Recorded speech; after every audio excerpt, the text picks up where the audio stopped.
5월 10일 부활절 제5주 주일을 위한 말씀 나눔을 시작하겠습니다. 오늘은 사도행전 7장 55절부터 60절 말씀을 가지고 결정적인 순간이라는 제목으로 말씀을 나누겠습니다. 2020년 표어는 새로운 경험, 행동 강령은 더 나은 본향을 향해 가는 나그네입니다. 2020년 기도문을 따라해 주시기 바랍니다.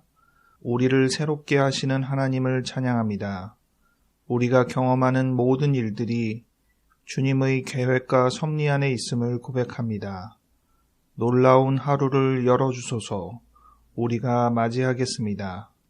예수 이름으로 아멘. 사도행전 7장 55절부터 60절 말씀 읽어드리겠습니다. 스데반이 성령 충만하여 하늘을 우러러 주목하여 하나님의 영광과 및 예수께서 하나님 우편에 서신 것을 보고 말하되 보라 하늘이 열리고 인자가 하나님 우편에 서신 것을 보노라 한데 그들이 큰 소리를 지르며 귀를 막고 일제히 그에게 달려들어 성 밖으로 내치고 돌로 칠세 증인들이 옷을 벗어 사울이라 하는 청년의 발 앞에 두니라. 그들이 돌로 스데반을 치니 스데반이 부르짖어 이르되 주 예수여 내 영혼을 받으시옵소서 하고 무릎을 꿇고 크게 불러 이르되 주여 이 죄를 그들에게 돌리지 마옵소서 이 말을 하고 자니라. 아멘. 이번 주에 어떤 말씀을 나눌까 주일 성서 일과를 먼저 살펴보다가 사도행전 본문을 읽으면서 결정적인 순간에 대해서 이야기를 해보자 라고 마음을 먹었습니다. 공교롭게도 용인 66번째 코로나 확진자가 생기면서 지금 코로나 진정 국면에 위기가 와 있음을 우리가 알고 있습니다. 이 또한 결정적인 순간이라고 할 수 있죠. 우리나라에 처음 코로나 문제가 벌어진 다음 진정 국면이 접어드는 흐름이었는데 31번째 코로나 확진자가 생겨나므로 완전히 전세가 역전됐었습니다. 이번 용인 66번째 코로나 확진자도 젊은이들의 유흥 문화인 클럽 문화를 통해서 확산될 기미가 있어 다들 주목하고 있습니다. 31번째 코로나 확진자나 용인 66번째 코로나 확진자나 본인 스스로의 안전 불감도 문제지만 어디를 통해서 이것이 확산되었느냐를 볼 때 이 신천지나 클럽이나 상당히 공통점이 있습니다. 첫 번째는 굉장히 밀집되어 있는 사람들이라는 거죠. 굉장히 많은 사람들이 한 군데에 몰려 있기 때문에 파급 효과가 크다라는 걸 알 수 있고요. 두 번째 문제가 과연 신천지와 클럽을 일치시킬 수 있을지가 좀 의문인데 이 신천지는 거짓으로 자기의 문제를 축소하려는 부분이 큰 영향을 주었습니다. 우리가 지금 코로나 문제를 해결함에 있어서는 투명한 정보 접근이 제일 중요한 부분인데 그 부분을 교란시키는 아주 대표적인 잘못을 저질렀습니다. 이번 용인 66번째 코로나 환자의 파급 문제도 이 부분에서 타격을 입을 수 있을까 좀 궁금하고 만약 그 부분에서 비슷한 모양이 되면 신천지나 클럽은 다를 바가 없다 이렇게 취급하게 되지 않을까 싶기도 합니다. 개인의 삶도 사회적인 역사도 비슷한 문제를 반복하는 경우가 많습니다. 오늘 우리가 읽은 스데반 집사의 순교는 예수님의 죽음을 반복하는 부분에서 우리에게 시사하는 바가 많이 있습니다. 예수님이나 스데반이 다 기성의 유대교인에 의해서 죽음을 당한 꼴이죠. 또 다른 공통점은 둘 다 흩어짐에 관여를 했다는 것입니다. 예수가 죽자 예수의 제자들이 흩어졌고 스데반이 죽자 예루살렘에 모여있던 예수의 추종자들이 흩어졌습니다. 예수님의 제자들은 예수님의 부활을 통해서 다시 결집된 바가 있긴 하지만 스데반의 순교를 통한 흩어짐은 금세 다시 결집되었다고 보기는 어렵습니다. 하지만 그것이 나쁜 결과를 초래한 것은 아니죠. 예수님께서도 예루살렘과 온 유대와 사마리아와 땅끝까지 이르러 내 증인이 되라고 하셨는데 그 말씀을 실천하게 된 계기가 되기도 했죠. 각 지역에 흩어지되 지역 단위로 결집된 단위들이 생겨서 그 부분들이 복음 전파의 거점이 되었음을 우리가 알고 있습니다. 왜 죽었을까? 기성 유대인의 원성을 사서 죽었는데 예수는 결정적인 시점은 성전 입성이죠. 예수님이 죽게 된 대표적인 이유를 찾아보면 그가 하나님과 하나라고 이야기하였기 때문입니다. 대표적인 신성 모독이죠. 자신이 하나님과 하나라고 하였습니다. 그래서 이 부분에 있어서만큼은 기성 유대인들이 수용할 수가 없고 그냥 단순히 모른 척하자가 아니라 처단해야 되겠다라고 생각한 계기가 되었을 것입니다. 물론 그 정도로만이 아니라 그를 따르는 무리가 점점 결집이 되다 보니 무언가 손을 봐야겠다라는 생각을 하였을 거라고 생각합니다. 스데반이 죽게 된 이유는 뭘까요? 핵심은 그겁니다. 기성 유대인들에게 너희가 예수를 죽인 사람이다 라고 이야기를 한 것입니다. 그것이 자극이 되어서 스데반은 결국 죽음을 당한 꼴인 거죠. 그런데 이 표현은 베드로도 했어요. 오순절에 다락방에서 성령 충만을 받은 후 예수의 제자들이 방언을 하자 사람들이 이 어찌된 일이냐라고 할 때 베드로가 설교를 통해서 유대인 너희들이 하나님이 약속하신 바 메시아 된 예수를 죽였다라고 이야기를 한 것입니다. 근데 그 얘기와 거의 흡사한 얘기를 스데반이 지금 또 하고 있는데 스데반과 베드로는 결과가 굉장히 판이하게 나뉘었습니다. 베드로가 이 말을 할 당시에는 아직 기독교에 대한 어떤 형성이 이루어지지 않은 시점입니다. 그런 시점에서 오순절을 기점으로 하여 예수를 믿는 사람들이 일어서기 시작했습니다. 그때 베드로는 너희가 예수를 죽였다라고 하였고 그 말에 대해서 많은 유대인들이 양심의 가책을 받았습니다. 2장 37절에 보면 마음이 찔렸다고 돼 있고 우리가 어떻게 하면 되겠느냐라고 물었을 때 베드로가 회개하고 세례를 받으라 라고 이야기를 했습니다. 그래서 이날 세례를 받아서 예수 그리스도를 따르게 된 사람이 3,000이나 더했다라는 표현을 사도행전에서 하고 있습니다. 이것이 교회의 시작입니다. 그런데 그 무리가 많아지다 보니까 조금 더 조직 체계를 분명히 하기 위해서 12집사를 세웠습니다. 그 중에 한 사람이 이 스데반인데 이 스데반도 제자들처럼 예수 그리스도를 전하고 유대인에게 동일한 너희가 예수 그리스도를 죽인 셈이다 라는 이야기를 전했을 것이라고 생각을 합니다. 그런데 오히려 스데반은 이 이야기를 통해서 순교를 당하는 상황이 벌어집니다. 그 차이도 생각해보면 알 수 있습니다. 베드로가 처음 이 말을 전할 때는 세력이 이제 시작되는 단계인 거고 스데반이 이 이야기를 할 당시에는 세력이 어느 정도 형성되고 있는 시점이기 때문에 기성 유대인들에게는 당연히 후자가 더 위협적인 부분이 되리라고 생각을 합니다. 예수의 경우에는 기성 유대인들이 자기네들을 지배하고 있는 로마의 지배 체제에 맞추어서 빌라도를 거쳐 예수를 사형시키는 그러한 과정을 거쳤다고 하면 스데반의 경우에는 본인들의 공회에서 결정해서 사람을 죽이는 일에까지 이어집니다.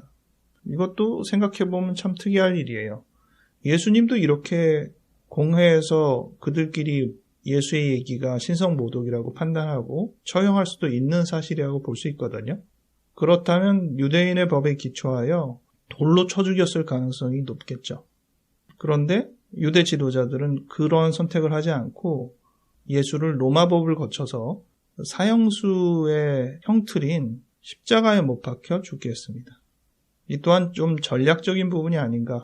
스데반은 그렇게까지는 문제 제기를 하지는 않은 것 같고 어쨌든 공회에서 모여서 이야기를 듣는 상황에 강력하게 너희가 예수를 죽였다라는 얘기를 또 한 번 스데반을 통해서 듣고 그 자리에서 기성유대인들은 54절에 보면 마음에 찔렸다고 했습니다. 아까 베드로의 설교를 듣고 마음에 찔린 것과 비슷한 마음의 찔림이 이 무리에도 있는데 반응은 완전히 천지차이죠. 베드로의 말씀을 듣고 마음이 찔린 사람은 우리가 어떻게 하면 좋겠느냐라고 움직인 반면 스데반의 설교를 듣고 마음이 찔린 사람은 이를 갈았다고 했습니다. 오히려 마음이 더 굳어진, 훨씬 더 마음이 강팍해진 그러한 결과를 낳았습니다. 이런 부분을 결정적인 순간이라고 얘기해도 되지만 아직은 완벽하게 결정적인 순간은 아닙니다. 오늘 말씀을 통해서 볼 때 가장 결정적인 순간은 56절의 말씀을 통해서 나타납니다. 스데반이 환상을 봤습니다. 55절에 보니까 예수 그리스도께서 하나님과 함께 있는 것을 환상으로 보게 된 것입니다.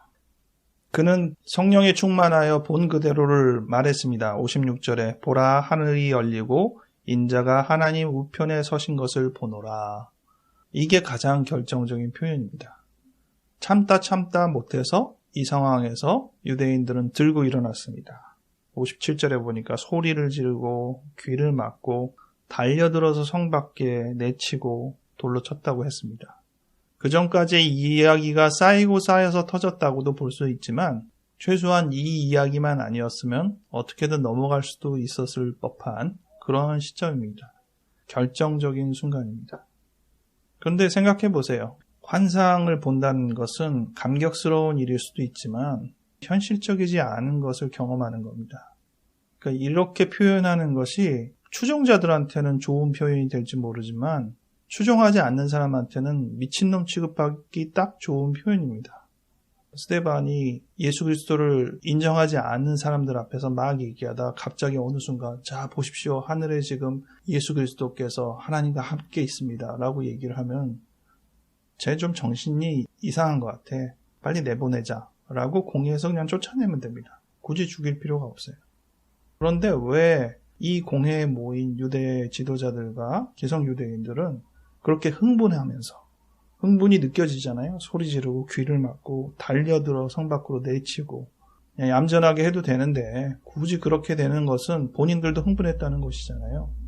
왜 이렇게 흥분을 했을까?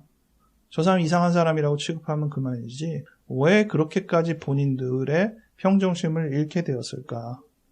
스데반과 함께한 예수교 세력이 확장되고 있는 부분이 같이 고려되고 있다는 것이죠.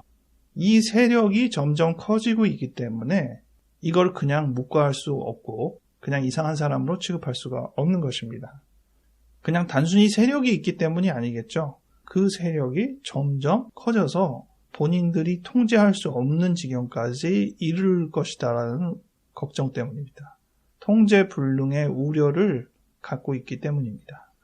우리도 그렇죠. 그냥 논리적인 표현으로 하는 어떤 상대를 만나면 말로 서로 얘기하면서 하면 되니까. 근데 거기서 넘어서면 이건 말이 안 통하는 거잖아요. 그러면 우리가 약간 움찔합니다. 대화가 이제는 안 되겠구나. 그래서 우리가 결정을 하죠. 완전히 상대를 짓누르거나 아니면 내가 도망을 가거나 뭐 그렇게 해야지 그거를 조곤조곤 얘기해서 풀겠다라는 생각은 포기를 하죠. 스데반이 보통의 어떤 논리를 가지고 결과적으로 너희가 예수 그리스도를 죽였다라고 할 때보다 저기 하늘에 지금 예수 그리스도가 계신다라고 얘기할 때 이제는 넘을 선을 넘었다. 이건 내가 뭐라고 이렇게 얘기해서 될 단계가 아니다라는 생각을 거기 모여있는 사람들이 다 은연중에 했을 것이라고 생각합니다. 결정적인 순간에는 무엇을 해야 되나요? 말 그대로 결정적인 순간에는 결정을 해야 됩니다. 그 순간을 그냥 아무것도 없이 유보시킨다고 해도 그것 또한 중요한 결정입니다. 결정적인 순간에 결정이 없는 것은 없습니다. 기성 유대인으로의 입장에서만 결정을 했겠습니까? 생각해보면 스데반도 이 결정적인 순간에 결정을 한 것입니다. 그 순간에 그렇게까지 이야기를 하지 않을 수도 있습니다. 여러분 너무 우리가 지금 흥분한 것 같은데 조금 더 생각을 해봅시다라고 분위기를 가라앉힐 수도 있습니다. 우리 그런 표현 많이 하잖아요. 그런 순간에 그런 말을 해서 왜 분란을 일으키고 그래. 좀 자중하지. 그리고 그러한 표현은 일반적으로는 타당하고 옳은 편입니다. 저도 웬만한 상황에서 뭔가 이렇게 불끈하고 문제를 그르치게 만드는 결정적인 그런 표현들을 하는 것을 후회할 가능성이 더 높고 그냥 그때 좀 더 참았으면 하는 입장으로 생각하게 될 가능성이 일상생활에는 훨씬 더 많습니다. 그럼에도 불구하고 어느 순간에는 우리는 결정을 합니다. 그리고 이거는 그냥 넘어갈 수는 없다라고 표현을 합니다.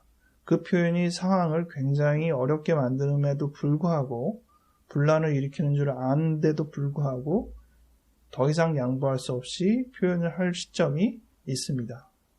예수 그리스도는 평화주의자거든요. 어느 순간에서도 화평을 위해서 일했던 분입니다.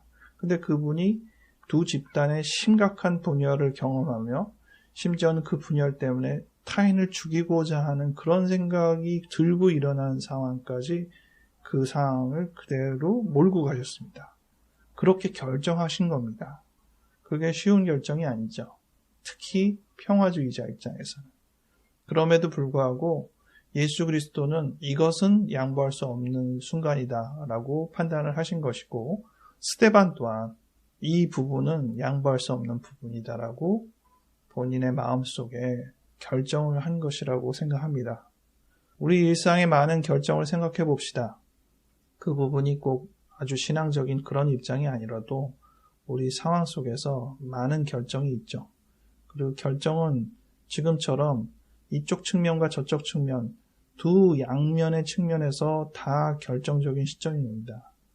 우리가 어느 위치에 있는지, 어느 상황에서는 우리가 스데반과 같은 비슷한 입장이라는 느낌이 들 때도 있고, 어느 때는 기성유대인과 같은 입장이라는 느낌이 들 때도 있을 것입니다. 어찌하였든 그 결정적인 순간에 우리는 어떤 결정을 하였고, 또 지금은 어떠한 순간인지 되돌아보면 좋겠습니다. 기도하겠습니다. 하나님, 여러 상황들이 우리로 하여금 새로운 국면에 이르게 하는 경험들을 하게 됩니다. 오늘은 그러한 시점과 걸맞는 결정적인 순간의 성경 내용을 같이 보고 생각에 잠겼습니다. 우리는 어찌해야 합니까? 어떠한 결정을 해야 합니까? 우리가 이 상황을 충분히 잘 자각하고 있는지 따져보게 도와주시고, 우리가 하는 판단이 조금 더 정당한 판단이 될 수 있도록 주님 인도하여 주시옵소서. 모쪼록 우리는 평화를 바라나 그럼에도 불구하고 어느 중대한 시간에는 이 평화를 분란을 거쳐서 이룰 수밖에 없음을 자각하고 분란에 거리낌 없이 담대하게 나갈 때가 있음을 압니다. 하나님, 그런 시점에 우리를 더욱더 단단하게 세워주셔서 흔들림 없이 결정을 밀고 나갈 수 있도록 도와주시옵소서. 코로나 상황이 지금 새로운 국면으로 접어들고 있습니다. 하나님, 이 상황에 더욱더 우리가 조심하여서 더 많은 피해가 발생하지 않도록 서로서로 노력하게 도와주시옵소서. 우리나라만이 아니라 전 세계에서 고통받고 있는 영혼들을 주님께서 불쌍히 여겨주시고 지켜주시옵소서. 감사하고 예수 이름으로 아멘.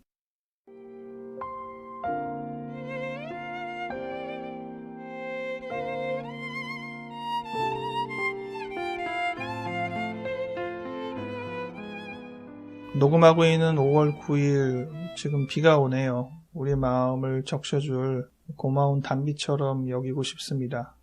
모쪼록 우리의 어두운 때를 씻어내리고 새로운 마음가짐을 가질 수 있는 그러한 하루하루 되기 바랍니다. 다음 주에 다시 뵙겠습니다.